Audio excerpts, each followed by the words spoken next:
आपके अंदर जमहूर का निज़ाम अभी, मिजाज अभी डेवलप नहीं हुआ। तो उसमें आपका भी कसूर नहीं है। 1000 साल हमने आपकी तरबियत की, आप बादशाही निज़ाम में रहे। तो रियाया जो होती है उसका और जमहूर का पोल्स अपार्ट फ़र्क होता है। रियाया ड्यूटी कॉन्शियस होती है, जमहूर राइट कॉन्शियस होते हैं।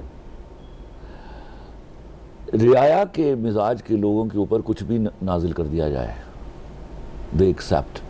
उनको आप ख़रीद सकते हैं, उनको आप जिस दिन आप ट्रॉलियों में भर के उनको वोट डलवाने के लिए लेकर जाते हैं, उनमें से 99% को पता नहीं होता कि हम क्या करने जा रहे हैं। उनके इस फेल से मुल्क के साथ क्या होगा, उनको सिर्फ इतना पता है ये 3 से 4 हज़ार रुपया देंगे, ये आने जाने का किराया देंगे और हमें बिरयानी खिलाएंगे। समझो? लेकिन कुछ लोगों मैं नहीं, कुछ लोगों की, उन्हीं लोगों की वजह से MNAs MPs बनते हैं। मेरे और आपके वोटों से तो बनते ही नहीं है। हम तो चंद कलील तलाद है हमारी। True agreed. आपको किसने कहा कि वो थोड़े हैं? वही तो हैं जो MNAs MPs बनाते हैं। वो ट्रालियां रोक लें, आपके जो MNAs MPs सब वॉश आउट हो जाएंगे। आपका इसीलिए तो पढ़ा लिखा तबका यहां तक नहीं पहुंच रहा। आपकी हर जॉब के लिए जॉब स्पेसिफिकेशन है, सिर्फ इसी एक काम के लिए जॉब स्पेसिफिकेशन कोई नहीं है। जो आपके तमाम पढ़े लिखे लोगों की किस्मत लिखते हैं बैठ के इस्लामाबाद में एक दिन। They don't know what to do. एक बंदे को पेट्रोलियम का वजीर है, उसको उठाया, उसको साइंस का वजीर लगा दिया, साइंस से उठाया अब वजीर इतलात लगा दिया। ये हमने कैसे सीखा, कैसे जाना कि एक आदमी की एक शोबे में एक्सपर्टीज नहीं है, उसको हम कैसे उसका मिनिस्टर लगा रहे हैं? लेकिन उसके वोट ज्यादा है ना, 1,70,000 वोट लेकर जो आएगा सर, वो तो उसको मिनिस्टर लगाना। हम अगले प्रोग्राम में हंग पार्लियामेंट को डिस्कस करेंगे, ये उसके मुज़मरात हैं। अच्छा, इस पे एक और सवाल ये करना चाहता हूँ कि ये जो नैरेटिव बिल्डिंग हो गई, इसी जमहूरी दौर के अंदर हमने नेशनल सिक्योरिटी को स्टेक पे रख दिया। इसी जमहूरी दौर के अंदर, हर जमहूरी दौर के अंदर हम नेशनल सिक्योरिटी को स्टेक पे रख देते हैं। हमारी इंफॉर्मेशन लीक आउट होती है और हमारी इंफॉर्मेशन को गलत करके, मजाक करके, इवन भारत हमारे मजाक पर उतर आता है। मेरा तो सबसे बड़ा सवाल ये है, ना अदारे इस बात को सोचते हैं, ना मुल्क के लोग इस बात को, अगर वो सोचते भी हैं तो वो इस पर बात नहीं कर पा रहे कि एक शख्स जिसके बाप ने कहा था अल्हम्दुलिल्लाह हम पाकिस्तान बनाने के गुनाह में शामिल नहीं हैं, उसका बेटा PDM ये नाम है इसका सर, पाकिस्तान डेमोक्रेटिक मूवमेंट कहते हैं PDM, वो उसका सदर है, वो उसका चेयरमैन। क्या लगता है आपको कि लोग प्रोटेस्ट क्यों नहीं करते इसके against? They are trained to it, might be. Sir आप क्या कहते हैं? देखिए, मैं ये बातें और कई प्रोग्रामों में कह चुका। देखिए, मैं डॉक्टर साहब आपसे अर्ज करता हूँ, आपका ताल्लुक इक़्तिसादियात से है। रियाया को ग्रेजुअली बेगैरत बनाया जाता है। जब उनकी परचेजिंग पावर, उनकी अर्निंग पावर से ग्रेजुअली कम करते चले जाते हैं। अच्छा, ठीक, बिल्कुल सही कह रहे हैं। आपके पास रात को 200 रुपए थे और डॉलर 100 रुपए का था। ठीक है। सुबह उठे तो डॉलर 160 रुपए का था और आपके हाथ में वो जो 200 रुपया, आपको पता ही नहीं, आपको लग 200 रुपया रहा है, हो वो 125 रुपया गया है। Exactly, true that. पहली बात तो यह है कि जनरल पब्लिक को, बहुत हमारी जो बेचारी पुअर मासेस, उनको इस बात का पता ही नहीं है। वो कोई अपोजिशन वाला या उनको बता, मैं डिसएग्री करूंगा। मैं तरबूज लेने गया था जब ये खत्म हुए थे, तो उसने 200 रुपए का तरबूज मुझे 550 रुपए का बेचा था कि जी डॉलर महंगा हो गया है। तो मैं उन्होंने पूछा सी कि तरबूज अमेरिका तो इंपोर्ट हो गया। ये बिल्कुल ऐसे ही है डॉक्टर साहब, मैं आपको बताऊं, नॉलेज उसको नहीं है, ये सुनी सुनाई बातें हैं ना। 1995 में हमारे यहाँ एक बहुत बड़ा डिप्रेशन आया हुआ है स्टॉक एक्सचेंज में। उस वक्त सब्जी वालों ने, रेडी वालों ने शेयर खरीदे थे, उन्होंने भी खरीदे थे। और हम स्टॉक एक्सचेंज की टर्म में बोलते हैं, देखिए सब्जी वाला होना, रेडी वाला होना कोई बुराई नहीं है। बिल्कुल ठीक है। आपका नॉलेज होना किसी काम के और कारोबार के बारे में बड़ा इंपॉर्टेंट है। तो उनको मालूम नहीं था ये क्या है। उनके यहाँ एक मिस्र मशहूर थी कि एक लॉटरी है, वो ले लें, अगर ना भी निकले तो उसमें नुकसान कोई नहीं होता। ओके, ठीक है। तो कारोबार वो भी कर रहे थे, वो इस तरह की नॉलेज के ऊपर कर रहे थे। तो इस तरह की नॉलेज बड़ी फैटल होती है।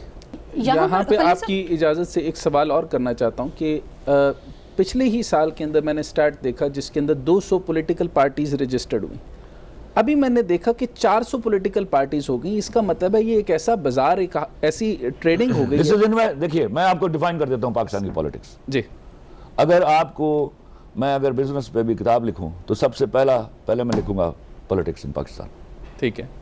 This is the biggest business this people. और ये है कंसोर्शियम, ये जो एमएनएज, ये जो फीसें ली जाती हैं इनको एग्जैक्टली टिकट देने के लिए, ये कंसोर्शियम बनता है। उसमें से एक चेयरमैन होता है जो बाद में प्राइम मिनिस्टर बन जाता है।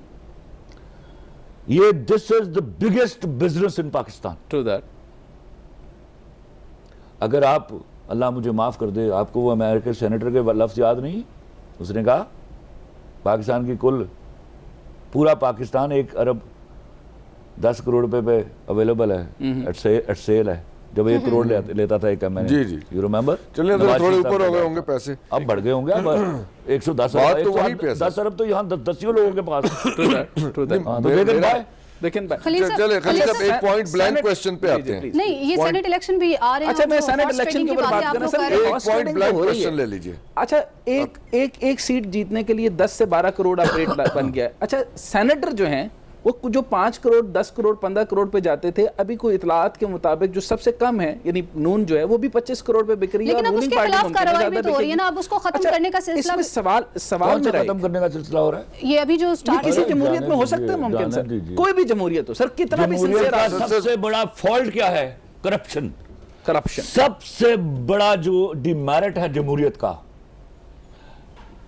फर्क सिर्फ इतना होता है कि जो संभाल लेते हैं, जो लिमिट करते हैं, जमहूरियत को कंट्रोल करते हैं, वो आहिस्ता आहिस्ता करप्शन के ग्राफ को नीचे ले आते हैं। हमारे मुल्क में तो ये ग्राफ हमेशा नीचे से ऊपर जाता है।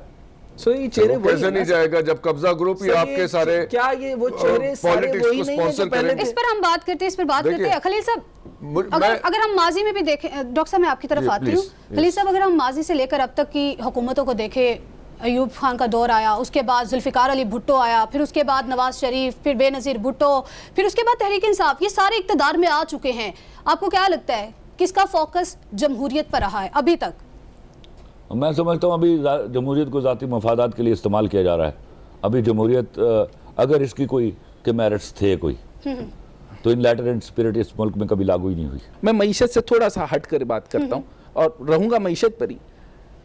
एक ईरान के अंदर एक मॉडल यूज़ हुआ, उसके ऊपर किताब लिखी गई अल वलायतुल फ़क़ी, यानी जिसको स्टेट में रियासत के अंदर हुक्मरानी या जिस भी मिनिस्ट्री दी जाए उसके अंदर मजहब की तालीम उसके साथ मुकम्मल हो और फ़िक़ा आती हो और साथ में उस सब्जेक्ट के ऊपर भी कमांड एंड ग्रिप पूरी हो।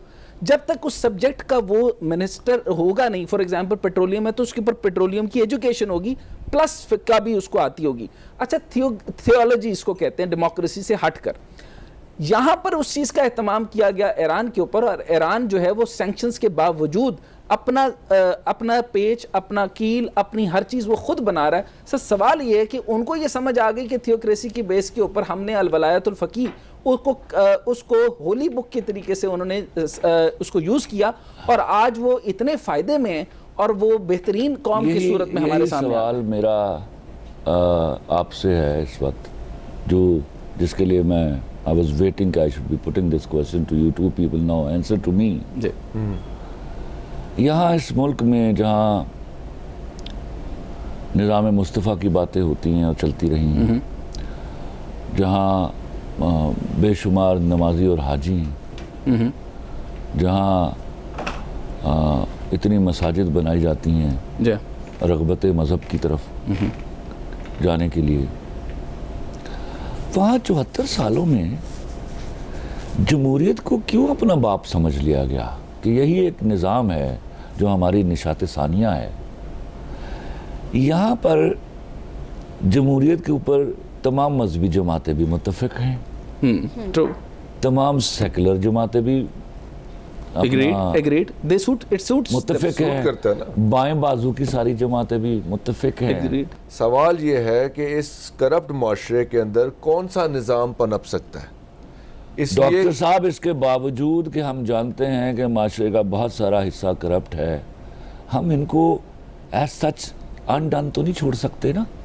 हमें इनके साथ डायलॉग करना है, हमें जो समझ बूझ है वो समझाना है। उनमें जब समझ बूझ आनी शुरू होगी, शऊर पैदा होना शुरू होगा, कहीं से तो शुरू होगा।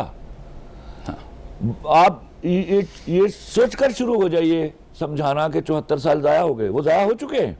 आप आज भी 1947 में भी तरक्की पजीर मुल्क थे, आप अल्लाह माफ़ करे 2021 में भी तरक्की पजीर मुल्क हैं, बल्कि आपके ग्राफ गिर चुके हैं।